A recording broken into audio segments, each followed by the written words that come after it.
Welcome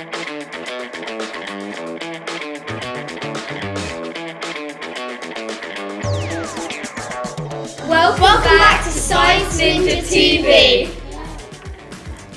Right guys, today we're going to be doing an experiment called heroic hydraulics. Does that sound fun? Yes, it does.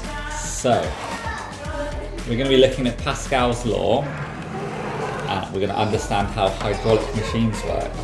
Hydraulic machines are used by water and they use pressure to move things. So you're saying the hydraulic press is charged by water? Yeah, so it's the relationship between the air and the water and they push each other around.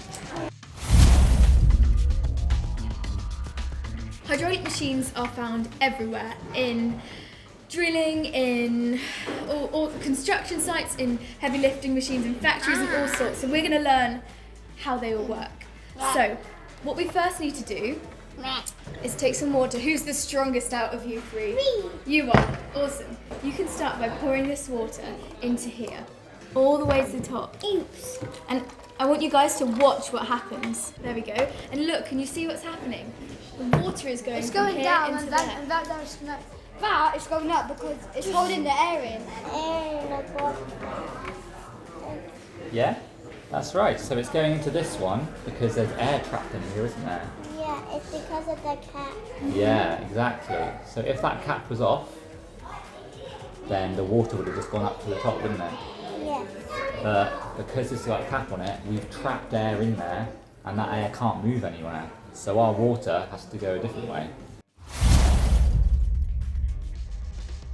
So what we're going to do next is, can you screw this in there for me? Make sure it's nice and tight.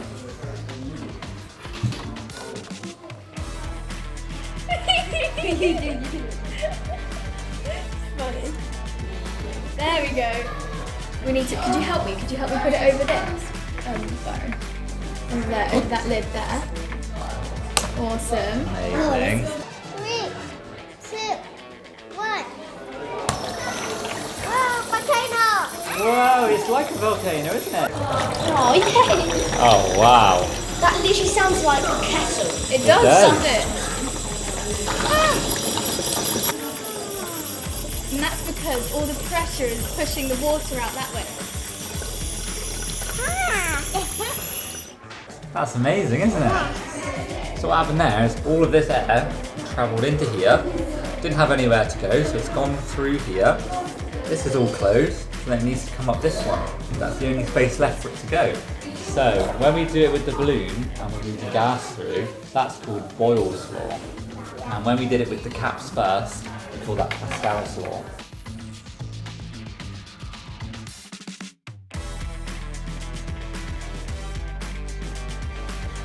Thanks for watching Science Ninja TV. Thanks for watching.